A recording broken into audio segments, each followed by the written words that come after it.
பொள்ளாச்சியிலிருந்து வால்பாறை பயணம். வலைப்பதிவு பொள்ளாச்சியிலிருந்து வால்பாறை பயணம். இயற்கையின் மடியில் ஒரு பயணம். பொள்ளாச்சியிலிருந்து வால்பாறை பயணம் என்பது வெறும் மாயாஜாலம்தான். இயற்கை அதன் சிறந்த சாயல்களை வெளிப்படுத்தும் ஒரு பயணம். ஒவ்வொரு திருப்பமும் மூச்சடைக்கக்கூடிய காட்சிகளை வழங்குகிறது. சாகசம் மற்றும் அமைதியின் கலவையை தேடும் பயண ஆர்வலராக நீங்கள் இருந்தால் மேற்கு தொடர்ச்சி மலைகள் வழியாக இந்த அழகிய பயணம் புத்தகங்களுக்கு ஏற்றது. எனவே உங்கள் சீட் பெல்ட்டை கட்டுங்கள், ஏனென்றால் இந்த பயணம் உங்களை மேக 9க்கு அழைத்து செல்ல போகிறது. தூரம் மற்றும் பாதை கண்ணோட்டம். பொள்ளாச்சியிலிருந்து வால்பாறை வரையிலான தூரம் தோராயமாக 64 கிலோமீட்டர். ஆனால் குறுகிய தூரம் உங்களை முட்டாளாக்க விடாதீர்கள். இந்த பயணம் ஒவ்வொரு மைலிலும் ஆச்சரியங்களால் நிரம்பியுள்ளது. இந்த பாதை உங்களை ஆனைமலை புலிகள் சரணாலயம், தேயிலை தோட்டங்கள், நீர்வீழ்ச்சிகள் மற்றும் ஓவியத்திலிருந்து நேரடியாக தோன்றும் மூடுபனி மலைகள் வழியாக அழைத்து செல்கிறது. வழி: பொள்ளாச்சி ஆழியார் குரங்கு அருவி களிமண் காட்சி முனை. வால்பாறை பயண நேரம் சுமார் 2.5 முதல் 3 மணி நேரம். நிறுத்தங்கள் மற்றும் போக்குவரத்தை பொறுத்து பிரபலமான 40 ஹேர்பின் வளைவுகள் இந்த பயணத்தின் முக்கிய சிறப்பம்சங்களில் ஒன்று. பசுமையான மலைகளில் ஜிக்ஜாக் வழியில் செல்லும் 40 ஹேர்பின் வளைவுகள். இது உங்களை உங்கள் கால்களில் உறுதியாக வைத்திருக்கும் ஒரு சாலை, ஆனால் மிகவும் பரந்த காட்சிகளை வழங்கும் ஒன்றாகும்.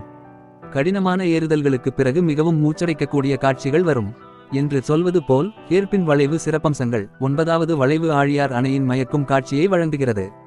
25வது வளைவு மூச்சடைக்கக்கூடிய பள்ளத்தாக்குகளை படம்பிடிக்க சரியான இடம். 40வது வளைவு வால்பாறையின் குளிர்ந்த மற்றும் மூடுபனி நிறைந்த சொர்க்கத்திற்குள் உங்கள் பிரம்மாண்டமான நுழைவை குறிக்கிறது.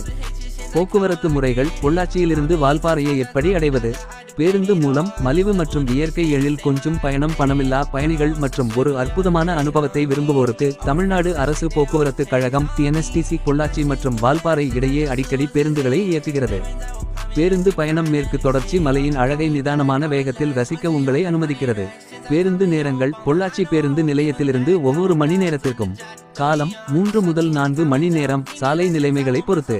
கட்டணம் ஒரு நபருக்கு தோராயமாக 50 ரூபாய் முதல் 100 ரூபாய் வரை.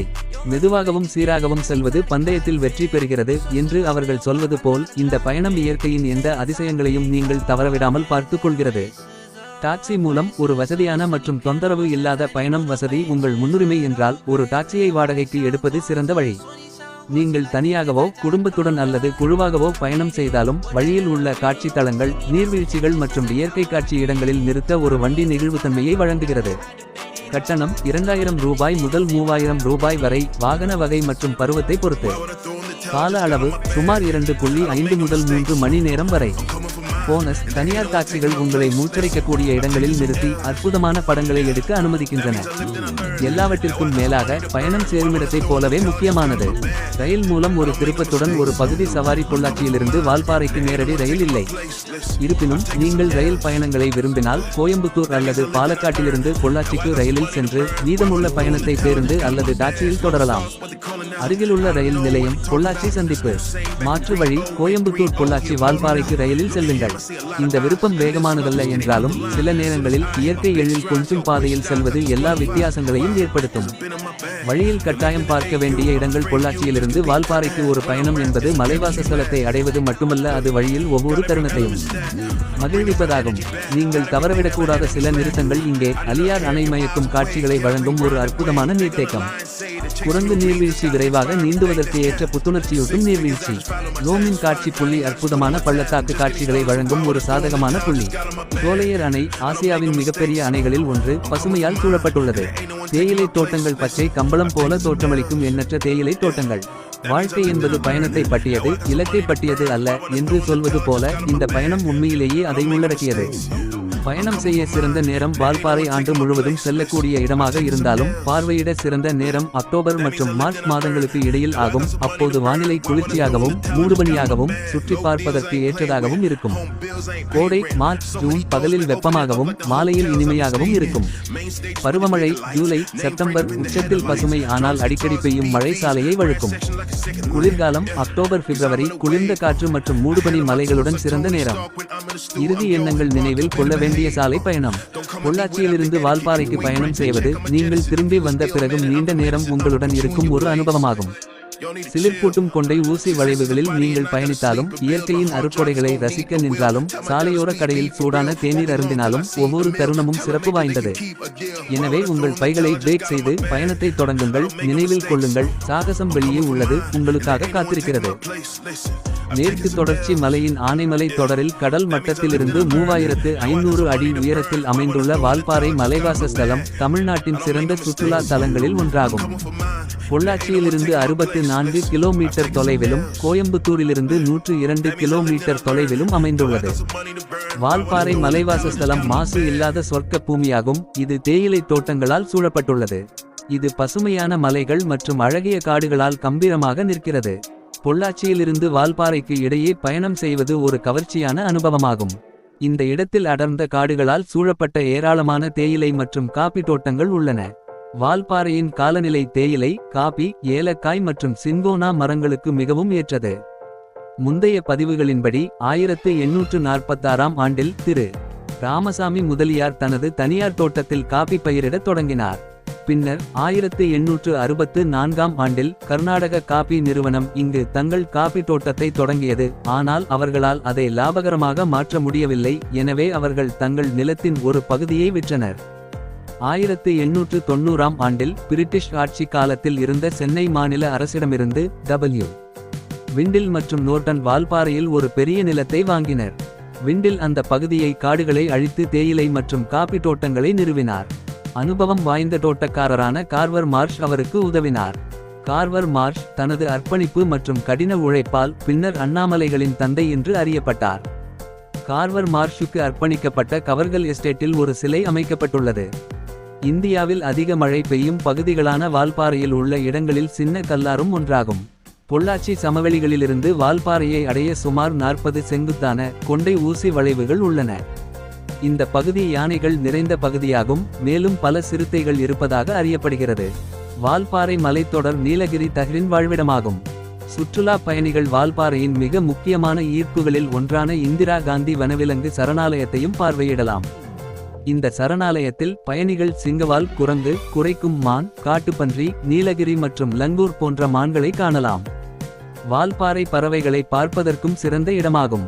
Great hornbill, Malabar pied hornbill மற்றும் கிரே மலபார் ஹார்ன்பில் ஆகியவை இங்கு தொடர்ந்து காணப்படுகின்றன.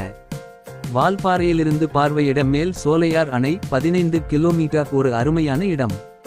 நீரார் அணை 15 கிலோமீட்டர், ஆழியார் அணை 30 கிலோமீட்டர்ஸ், குரங்கு நீர்வீழ்ச்சி 24 கிலோமீட்டர், பாலாஜி கோயில் கரிமலை -15 கி.மீ, வேளா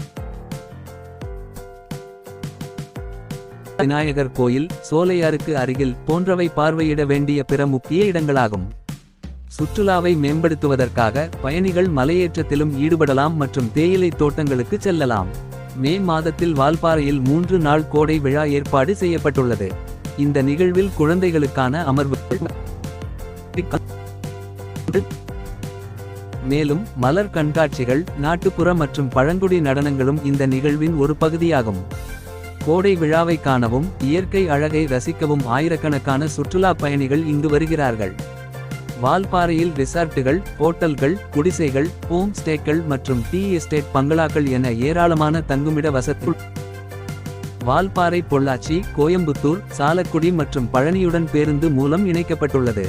வால்பாறைக்கு செல்ல சிறந்த நேரம் அக்டோபர் முதல் நவம்பர் வரை மற்றும் மார்ச் முதல் மே வரை.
Yukari.